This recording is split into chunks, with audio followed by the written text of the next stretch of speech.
शुमाली Korea ने अपने आइन में एक अजीबोगरीब तब्दीली कर दी है। अल्फाज बिल्कुल ये नहीं है, लेकिन उसका मतलब मैं आपको बता देता हूं। पूरी दुनिया का मीडिया ये रिपोर्ट कर रहा है कि आइन में ये लिख दिया गया है कि अगर किसी सूरत भी किम जोंग उन, जो शुमाली कोरिया के सरबराह हैं, अगर उन्हें किसी भी सूरत में कुछ हो जाता है या उन्हें कत्ल कर दिया जाता है तो शुमाली कोरिया ऑटोमेटिकली फौरी तौर पे एटमी हमला कर देगा। अब वो ये एटमी हमला किस पे करेगा इसके बारे में कुछ नहीं पता, लेकिन वो एटमी हमला कर देगा। अब शुमाली कोरिया का दुनिया में दुश्मन कौन है? वो अमेरिका को अपना मेन दुश्मन समझते हैं। उनकी जनूबी कोरिया से भी लड़ाई है, उनकी जापान के साथ भी लड़ाई है, वो अमरीकी इत्तहादियों से उनका फड्डा है।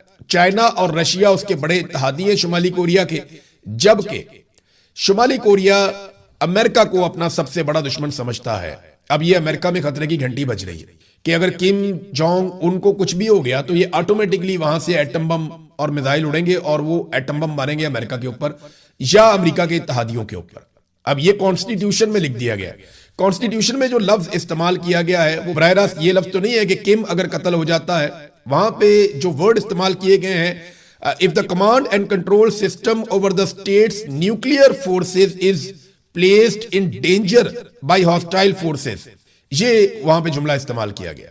लेकिन असल बात यह है कि वहां पे जो कमांड एंड कंट्रोल सिस्टम है वो उसका मरकज किसके कंट्रोल में है? वो तो किम के कंट्रोल में है। तो अगर किम जोंग उनको कुछ होता है, और सादा मतलब यह है कि अगर उन्हें कत्ल किया जाता है, तो अब तो वो बहुत महफूज आदमी है।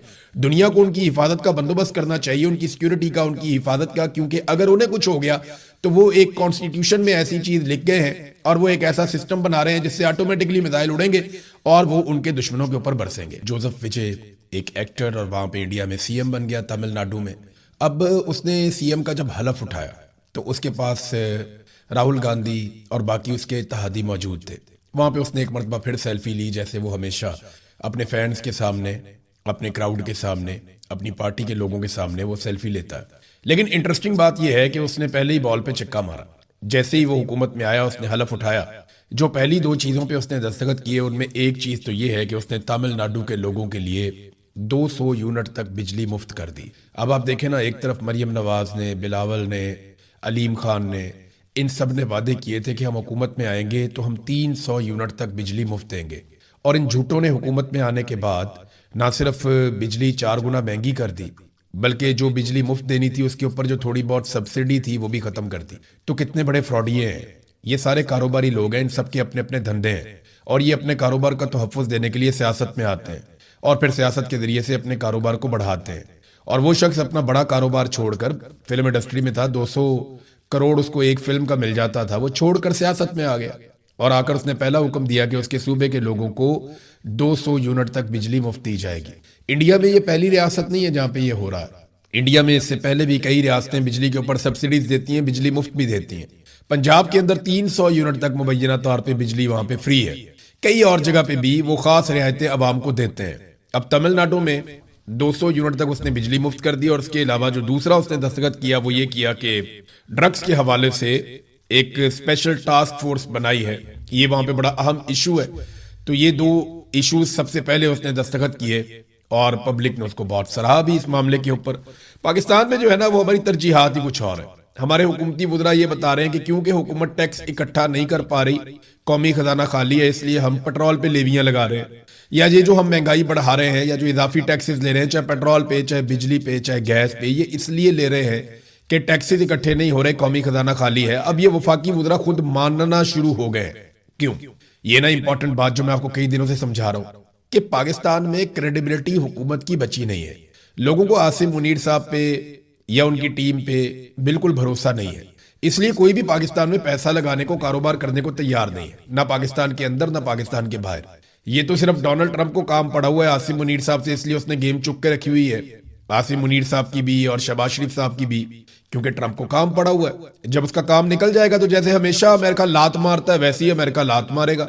ये उसका एक पुराना तरीक़ाकार है और हमने ये हमेशा होते हुए देखा है। थोड़े बहुत पीनट्स वो हमें दे देगा, उसके बाद वो क्या होगा, हम कर्जा भी नहीं उतार पाएंगे जो हमें कर्जा भी मिल रहा है। तो लोग भरोसा नहीं कर रहे, ना मिलिट्री एस्टेब्लिशमेंट पे, ना मौजूदा जाली हुकूमत के ऊपर, और किसी किस्म का एतबार ना करने की वजह से कारोबारी जिंदगी बंद है। लिहाजा अवाम का खून नचोड़ के अब ये पैसा इकट्ठा करते हैं कि कुछ भी करके ये दिवालिया से पाकिस्तान को बचाएं। नाजरीन, तरजीहात जब इस तरह की होना तो अवाम को कोई नहीं पूछता।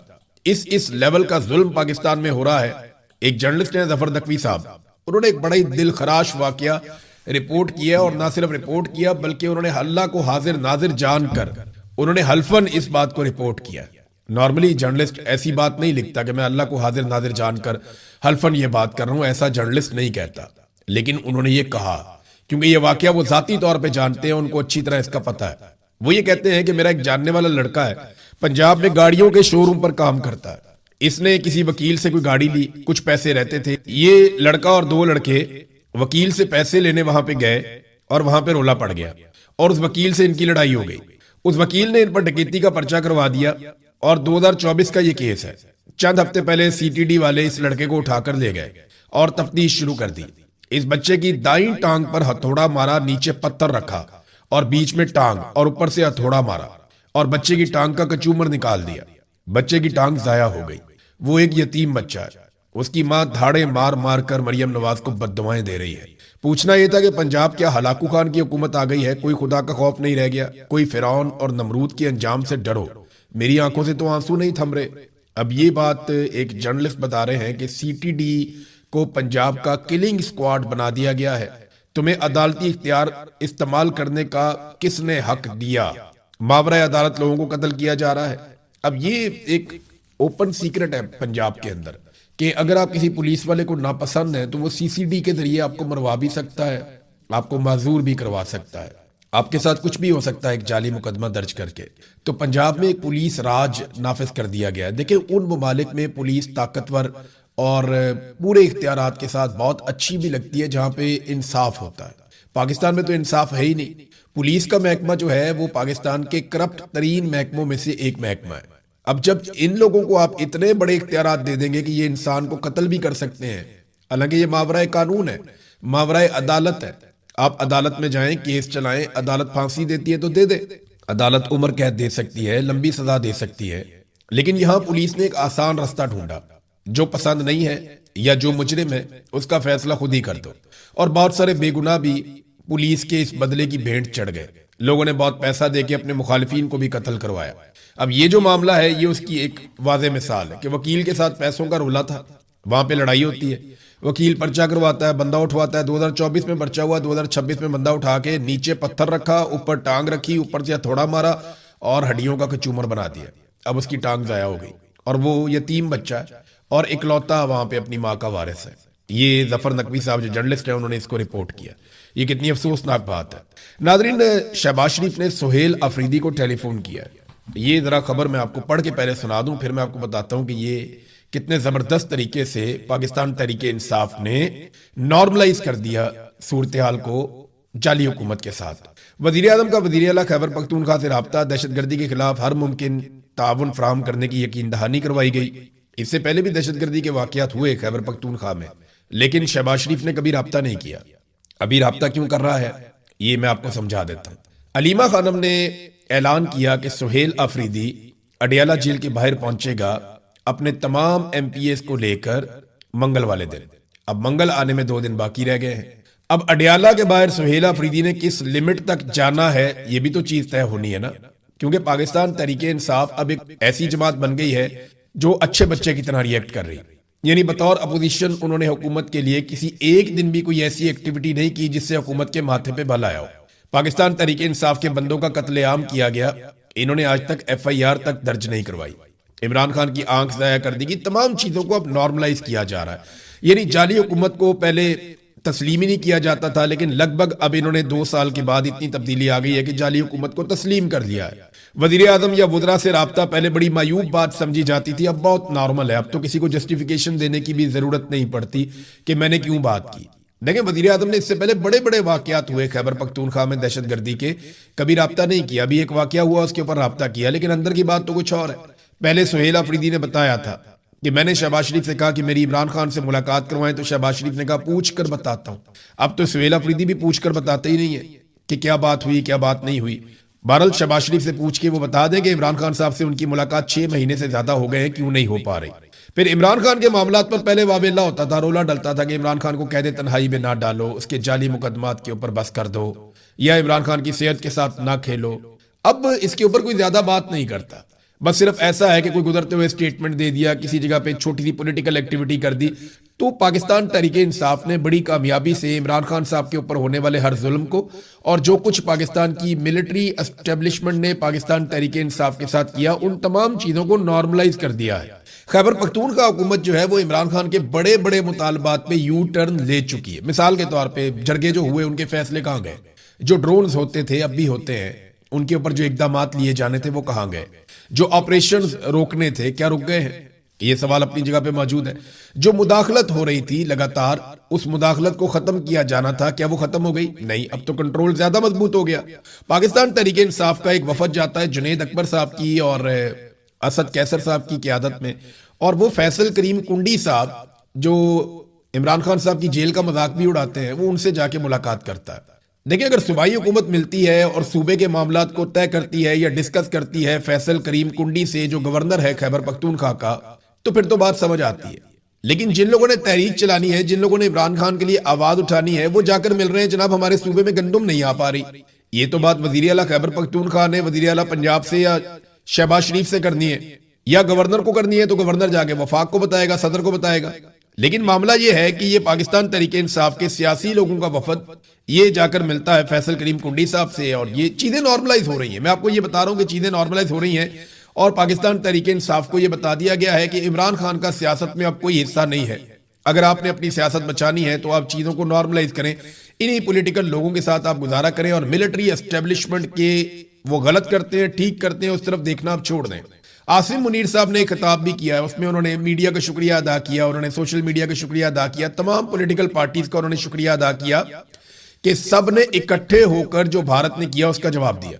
तो देखिए, आसिम मुनीर साहब ने अपने मुंह से कह दिया कि पूरा पाकिस्तान इकट्ठा था और तमाम पॉलिटिकल पार्टीज और सोशल मीडिया पे जो साइबर वॉर है उसका मुकाबला सबने मिलकर किया था। तो अब कोई भी टाउट मुंह खोलने से पहले सोच ले कि आसिम मुनीर साहब ने खुद कह दिया है कि सब ने मिलकर किया था, और ये एक हकीकत है। पाकिस्तान तहरीके इंसाफ ने भरपूर साथ दिया था पाकिस्तानी अफवाज का उस वक्त जब इंडिया के साथ पाकिस्तानी अफवाज लड़ रही थी। गो कि उसके बाद मिलिट्री एस्टेब्लिशमेंट ने तहरीके इंसाफ के खिलाफ अपनी तलवार मजीद तेज कर ली, अपना टोका और तेज करके उन पर फेर दिया, उनको मजीद तबाह बर्बाद किया, इमरान खान साहब के ऊपर ज्यादा सख्तियां की, आईनी तरमीम के जरिए से फील्ड मार्शल बन गए, इस्तिस्ना ले लिया, 5 साल की एक्सटेंशन भी ले ली। ये सारे फायदे तो पाकिस्तान की मिलिट्री एस्टेब्लिशमेंट ने, खास तौर पे आसिम मुनीर साहब ने उठाए। लेकिन तहरीके इंसाफ को सिला ये मिला पाकिस्तान के साथ पूरी ताकत से खड़े होने का, कि हालांकि इतने शिकवे, इतने गिले थे उनके, फिर भी वो पूरी ताकत से खड़े हुए। ये उनका बड़ापन है। लेकिन इसके बावजूद उन्हें बाद में मजीद बुरे तरीके से कुचल दिया गया, ये किया गया। नाज़रीन, मैंने कुछ अर्सा पहले खबर आपको दी थी कि एक शख्सियत के लिए मोहसिन पाकिस्तान मरहूम अब्दुल कदीर खान साहब का जो घर है, जो इस्लामाबाद में मौजूद है, उसको तैयार किया जा रहा है। मैंने आपको ये खबर दी थी आज से कुछ अर्सा पहले। अब जनाब ये खबर की तस्दीक आ गई है, और मैंने ये कहा था कि जो इस्लामाबाद के रिपोर्टर्स हैं वो जरा पता कर लें अपने तौर पे कि ये किसके लिए किया जा रहा है। तो ये जस्टिस अमीनुद्दीन खान के लिए किया जा रहा था, और इस्लामाबाद के सेक्टर E7 में डॉक्टर अब्दुल कदीर खान का घर उन्हें अलॉट कर दिया गया। इससे पहले उसको बड़ा शानदार तरीके से उनकी मर्जी के मुताबिक बेशुमार कौम का पैसा लगाकर उसको रेनोवेट किया गया, और उन्होंने अपनी मर्जी से पूरा घर विजिट भी किया, जाकर देखा भी, अपनी मर्जी की चीजें बताई, यहाँ ये बना दो, यहाँ ऐसे कर दो, यहाँ ऐसे कर दो। शानदार रेनोवेशन के बाद, क्योंकि उन्होंने काम करने हैं ना पाकिस्तान की मिलिट्री एस्टेब्लिशमेंट के कहने के ऊपर, और एक ऐसी आईनी अदालत बनाई गई है जो हर गैर आईनी काम को तहफ्फुज देगी। पाकिस्तान में चाहे फौजी अदालतों में सिविलियन का ट्रायल हो, चाहे पाकिस्तान तहरीके इंसाफ की मखसूस नशिस्तें हो, चाहे कोई भी जुल्म और बर्बरियत हो पाकिस्तान में जो अब आईनी अदालत बनाई गई है, ये तहफ्फुज फराहम करेगी पाकिस्तान की मिलिट्री एस्टेब्लिशमेंट को। तो इन जजों को तहफ्फुज फराहम भी किया जाएगा। वफाकी आईनी अदालत के मुलाजमीन के जुडिशल और यूटिलिटी अलाउंस में मौजूदा बेसिक सैलरी के 50% तक का इजाफा कर दिया गया। नए अलाउंसेस का इतलाक वफाकी आईनी अदालत के तमाम मुलाजमीन पर फौरी तौर पे होगा। पाकिस्तानियों को कुचल रहे हैं, तबाह कर रहे हैं, जबकि उन जजों को और उनके अमले को फायदा पहुंचा रहे हैं जिन्होंने मिलिट्री एस्टेब्लिशमेंट के कहने पे तमाम फैसले करने हैं। हमें बार बार एक बात की जाती है पाकिस्तानियों को, मैं जरा इसको क्लियर करना चाहता हूं कि पाकिस्तानी फौज जो सऊदी अरब में गई है ये बहुत बड़ी सादत है। मेरा सवाल ये है कि इससे पहले तो सबसे ज्यादा अमरीकी फौज सऊदी अरब में मौजूद है, क्या ये अमेरिका के लिए भी बहुत बड़ी सादत है? पाकिस्तानी फौज वहां पे ये कहती है कि हम मक्का और मदीना की हिफाजत करने के लिए गए। वो तो पूरी दुनिया का हर मुसलमान करेगा। लेकिन सवाल ये है कि फिर आपने पैसे सऊदी अरब से क्यों लिए? जब आप सऊदी अरब से अरबों डॉलर लेते हैं और उसके बदले में आपकी फौज जाती है, तो फिर आप इसको सआदत नहीं कह सकते। जब अमरीकी फौज भी वहां पे उसी काम पे मौजूद है और आप भी उसी काम पे मौजूद हैं, तो फिर ये सआदत नहीं हो सकती। ये तो सऊदी अरब की और वहां की हुकूमत की हिफाजत है, और आप ये काम कर रहे हैं और आपने पार्लियामेंट में, कैबिनेट में, किसी जगह पे भी इसको डिस्कस नहीं किया।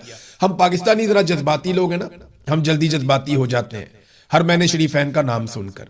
हमसे पहले ये सआदत जो है वो अमेरिका को मिल चुकी है।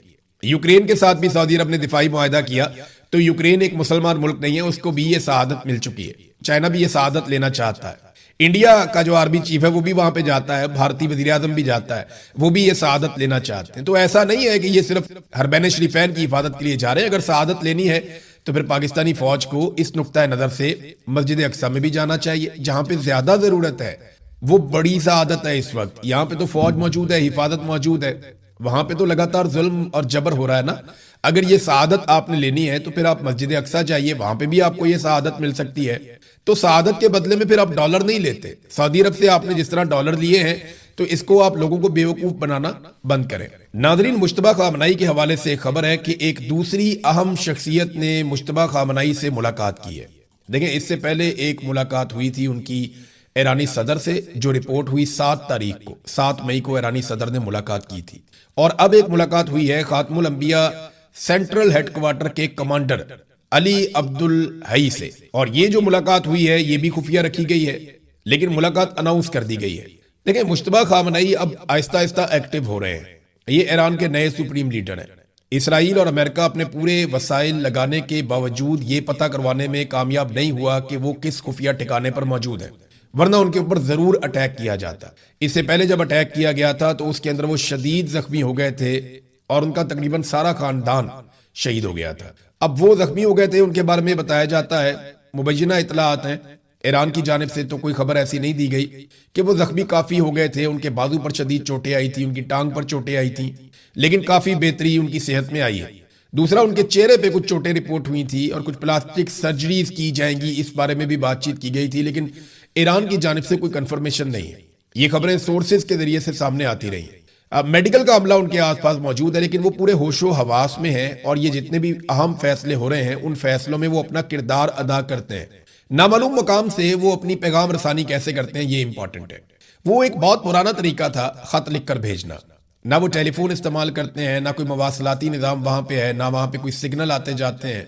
तो ईरानी सुप्रीम लीडर मुश्तबा खामनाई इस वक्त खत लिख के उसके जरिए से अपने पैगामात अपनी हुकूमत तक पहुंचाते हैं, और जितनी अहम चीजें हैं वो भी उन तक तहरीरी तौर पे पहुंचाई जाती हैं और उनको बताया जाता है। तो इस तरीके से वो अभी तक सरवाइव कर रहे हैं और मैनेज कर रहे हैं। मेरे ख्याल में इस वक्त का इंतजार करेंगे जब तक कि मुकम्मल ठोस जंगबंदी नहीं हो जाती। अभी अमेरिका का एतबार नहीं किया जा सकता, क्योंकि आयतुल्लाह अली खामनाई की अभी फ्यूनरल का भी एहतमाम होना है, जिसमें पूरा खानदान भी सामने आएगा, ईरान की सियासी क़यादत भी सामने आएगी और अवाम लाखों की तादाद में बाहर निकलेंगे। ये काम अभी ईरान में होना है नाजरीन। लेकिन आयतुल्लाह अली खामनाई की शहादत के बाद दुनिया में ना एक नई सोच पैदा हो गई है। मादूरो को उठाकर ले गए, आयतुल्लाह अली खामनाई शहीद हो गए। इससे यह पता चल रहा है कि जो सियासी क़यादत है दुनिया के अंदर या लीडर्स हैं वो अब महफूज नहीं है। ताकतवर आएंगे, आकर उनको मार देंगे। तो शुमाली कोरिया ने अपने आइन में एक अजीबोगरीब तब्दीली कर दी है। अल्फाज बिल्कुल ये नहीं है, लेकिन उसका मतलब मैं आपको बता देता हूं। पूरी दुनिया का मीडिया ये रिपोर्ट कर रहा है कि आइन में यह लिख दिया गया है कि अगर किसी सूरत भी किम जोंग उन, जो शुमाली कोरिया के सरबराह हैं, अगर उन्हें किसी भी सूरत में कुछ हो जाता है या उन्हें कत्ल कर दिया जाता है तो शुमाली कोरिया ऑटोमेटिकली फौरी तौर पे एटमी हमला कर देगा। अब वो ये एटमी हमला किस पे करेगा इसके बारे में कुछ नहीं पता, लेकिन वो एटमी हमला कर देगा। अब शुमाली कोरिया का दुनिया में दुश्मन कौन है? वो अमेरिका को अपना मेन दुश्मन समझते हैं। उनकी जनूबी कोरिया से भी लड़ाई है, उनकी जापान के साथ भी लड़ाई है। वो अमरीकी इत्तहादियों से उनका फड्डा है। चाइना और रशिया उसके बड़े इत्तहादी हैं शुमाली कोरिया के, जबकि शुमाली कोरिया अमेरिका को अपना सबसे बड़ा दुश्मन समझता है। अब ये अमेरिका में खतरे की घंटी बज रही है कि अगर किम जोंग उनको कुछ भी हो गया तो ये ऑटोमेटिकली वहां से एटम बम और मिसाइल उड़ेंगे और वो एटम बम मारेंगे अमेरिका के ऊपर या अमेरिका के इत्तहादियों के ऊपर। अब ये कॉन्स्टिट्यूशन में लिख दिया गया है। कॉन्स्टिट्यूशन में जो लफ्ज इस्तेमाल किया गया है वो बराह रास्त ये लफ्ज तो नहीं है कि किम अगर कत्ल हो जाता है। वहां पे जो वर्ड इस्तेमाल किए गए हैं if the command and control system over the state's nuclear forces is placed in danger by hostile forces, ये वहां पे जुमला इस्तेमाल किया गया। लेकिन असल बात यह है कि वहां पे जो कमांड एंड कंट्रोल सिस्टम है उसका मरकज किसके कंट्रोल में है? वो तो किम के कंट्रोल में है। तो अगर किम जोंग उनको कुछ होता है, और सादा मतलब यह है कि अगर उन्हें कत्ल किया जाता है, तो अब तो वो बहुत महफूज आदमी है। दुनिया को उनकी हिफाजत का बंदोबस्त करना चाहिए, उनकी सिक्योरिटी का, उनकी हिफाजत का, क्योंकि अगर उन्हें कुछ हो गया तो वो एक कॉन्स्टिट्यूशन में ऐसी चीज लिख गए हैं और वो एक ऐसा सिस्टम बना रहे हैं जिससे ऑटोमेटिकली मिसाइल उड़ेंगे और वो उनके दुश्मनों के ऊपर बरसेंगे। नाजरीन, आखिर में एक खबर है, मुख्तसर मैं बताता हूं, इस पर डिटेल में बाद में बात करेंगे कि यूएई पाकिस्तानी शहरियों को डिपोर्ट कर रहा है और बड़ी तादाद में पाकिस्तानी शहरियों को पाकिस्तान भेज दिया।